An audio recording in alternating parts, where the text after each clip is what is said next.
हरे कृष्णा। हर माता पिता चाहते हैं कि हमारा बेटा श्रवण कुमार बने, लेकिन श्रवण कुमार जैसे बेटे के लिए वैसे संस्कारों का भी होना बहुत जरूरी होता है। अब प्रहलाद जी महाराज तो सबसे बड़े राक्षस हिरण्यकशिपु के घर जन्मने के आए, लेकिन फिर भी उनके लिए भगवान श्री कृष्ण ने नरसिंह रूप प्रकट किया। क्यों? क्योंकि प्रहलाद जी महाराज का जो चरित्र था वो बहुत ही देवी था। लेकिन अब क्वेश्चन ये उठता है कि इतने बड़े राक्षस के बेटे होने के बाद भी प्रहलाद जी महाराज का नेचर इतना देवी कैसे था, इतना पॉजिटिव कैसे था? क्योंकि उनके गर्भ संस्कार साक्षात नारद मुनि ने किए थे। पूर्व काल में जब स्त्रियां गर्भवती होती थी तो बड़े बुजुर्ग यही कहते थे कि गीता पढ़ो, भागवत महापुराण का अध्ययन करो, ताकि वो संस्कार बच्चों में जाए, वो ज्ञान बच्चों में जाए।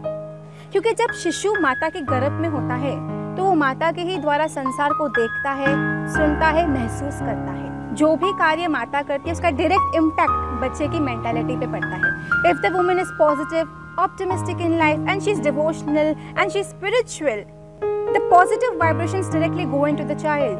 And on the contrary, if the mother is negative and she's pessimist and she's indulging herself into material activities, that too will create a direct impact on the mentality of the child that is to be born soon.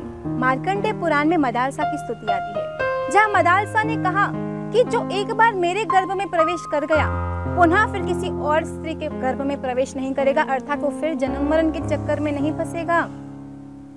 Madalasa ने अपने पुत्र को बचपन से ही आध्यात्मिक शिक्षा दी, spiritual activities में अपने बच्चे को एंगेज किया। हम भी जिस प्रकार का वातावरण, जिस प्रकार का एनवायरनमेंट हमारे बच्चों को देंगे, उनकी मानसिकता वैसी बनेगी, और जैसी मानसिकता वैसे कर्म, क्योंकि विचार कर्म का बीज है।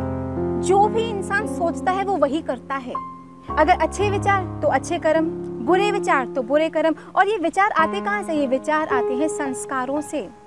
अगर हम चाहते हैं कि हमारे बच्चों के कर्म अच्छे हों तो हमें उन्हें अच्छे संस्कार देने पड़ेंगे, क्योंकि अच्छे संस्कारों से ही अच्छे विचार आएंगे। अगर बच्चों के इर्द गिर्द नेगेटिव एनवायरनमेंट है, अगर बच्चों के घर पे झगड़ा होता है, माता पिता में कोऑपरेशन नहीं है, तू मैं होती रहती है, and other kinds of conflicts just keep on happening in the family, that creates a direct negative impact on the mentality of the child. हाँ, गर्भ संस्कार बहुत ज़्यादा आवश्यक है। गर्भ में जब बच्चा हो तब भी माँ को बच्चों को अच्छे संस्कार देने हैं, शास्त्रों का अध्ययन करना है, पॉजिटिव एक्टिविटीज़ में, स्पिरिचुअल एक्टिविटीज़ में खुद को एंगेज करना है। एंड जब बच्चा बड़ा हो जाए, जब तक वो अपनी बुद्धि से सोचना आरंभ न करे, तब तक उसके माइंड में पॉजिटिव थॉट्स डालना, ऑप्टिमिस्टिक थॉट्स डालना, स्पिरिचुअल थॉट्स डालना माता पिता का कार्य होता है। और बच्चे जो देखते हैं बच्चे वही करते हैं। अगर बच्चों को एनवायरनमेंट पॉजिटिव ऑप्टिमिस्टिक मिलता है तो बच्चे उस हिसाब से खेलने लगते हैं, फूल बन के खेलने लगते हैं। एंड ऑन द कॉन्ट्ररी, अगर बच्चों की एनवायरनमेंट नेगेटिव है, पेसिमिस्टिक है, झगड़े हो रहे हैं, वो बच्चे वैसे ही बनते जाते हैं। बहुत बार हम देखते हैं कि बहुत सारे बच्चे डरे डरे रहते हैं। उसका रीज़न क्या है? हो सकता है कि उनके घर पे माता पिता के झगड़े होते हों, मारपीट होती हो इत्यादि। तो माता पिता जो भी कार्य करते हैं बच्चे वो देखते हैं और उसका असर उन पे पड़ता है, चाहे बच्चा गर्भ में हो या बाहर संसार में आ चुका हो। भागवत महापुराण में तो यहाँ तक आता है कि एक स्त्री को तब तक माँ बनने का अधिकार नहीं जब तक वो अपने बच्चे को अच्छे संस्कार न दे पाए, अपने बच्चे को जन्म मरण के चक्कर से छुड़ा ना पाए।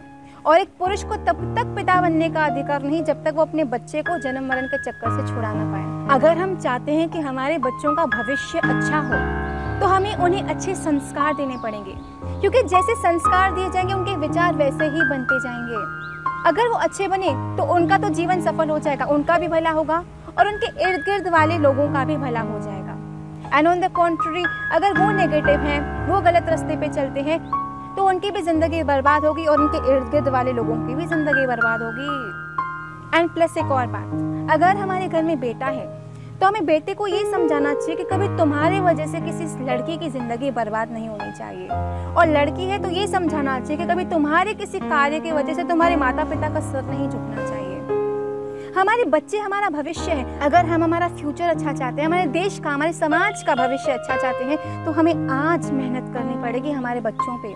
उन्हें अच्छे संस्कार देने हैं, उन्हें उत्साहित करना है स्पिरिचुअल एक्टिविटीज करने के लिए। वाई? क्योंकि अगर कोई भी व्यक्ति स्पिरिचुअली अवेकेंड है तो वो ये जानता है कि मेरा कृष्ण सब देख रहा है, और जहाँ पर ये डर है कि मेरा भगवान देख रहा है तो इंसान बहुत बार कुछ भी गलत करने से खुद को रोक लेता है। उसका विवेक उसे गलत कार्य करने से रोकता है। एंड ऑन द कॉन्ट्ररी जब ये डर मिट जाता है कि मुझे कोई देख रहा है, मुझे किधर हिसाब किताब देना है, तो इंसान गलत काम करने लगता है, क्योंकि फिर उसके अंदर का भय मिट जाता है, उसके अंदर का डर मिट जाता है कि मुझे हिसाब किताब देना है। तो अगर हम सच में चाहते हैं कि हमारे बच्चों का भविष्य अच्छा हो, वो गलत कार्य ना करें, उनका विवेक जागृत रहे, तो हमें उन्हें स्पिरिचुअल एक्टिविटीज में एंगेज करना चाहिए, ऐसे संस्कार देने चाहिए कि वो अपना भी जीवन सुंदर बनाए और अपने इर्द गिर्द वालों का भी जीवन सुंदर बनाए। और सबसे पहले अगर माता पिता स्वयं भक्ति करते हैं, स्वयं स्पिरिचुअल एक्टिविटीज में एंगेज हैं, तो ही वो बच्चों को स्पिरिचुअल एक्टिविटीज में एंगेज रख पाएंगे। बच्चे जो माता पिता को करते देखेंगे स्वयं भी वही करेंगे। अगर हम चाहते हैं कि हमारे बच्चे स्पिरिचुअली अवेकेंड रहे, तो सबसे पहले हमें खुद भी स्पिरिचुअल एक्टिविटीज में खुद को एंगेज करना चाहिए, क्योंकि जहाँ भगवान है वहीं विवेक जागृत रह सकता है। क्योंकि जब विवेक सो जाता है तभी इंसान कुछ गलत कर पाता है। आज जितने भी पाप हो, जितने भी अनएथिकल कार्य होते हैं, उन सब कार्यों के पीछे यही कारण है कि जो ये गलत काम करते हैं उनके अंदर का विवेक मर चुका है। लेकिन जब स्पिरिचुअली हम अवेकेंड, हम जानते हैं कि कृष्ण है, तब हमारा विवेक जागृत रहता है और तब हम बहुत सारे गलत कार्य करने से बच जाते हैं।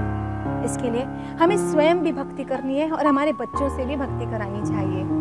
स्वयं भी पॉजिटिव रहना है और बच्चों को भी पॉजिटिव रखना है। हाँ, अपने बच्चों को डॉक्टर बनाइए, साइंटिस्ट बनाइए, इंजीनियर बनाइए, प्रोफेसर बनाइए, जिस फील्ड में उसे आप लेके जाना चाहते हैं लेके जाइए, लेकिन सबसे पहले उसे एक अच्छा इंसान बनाइए।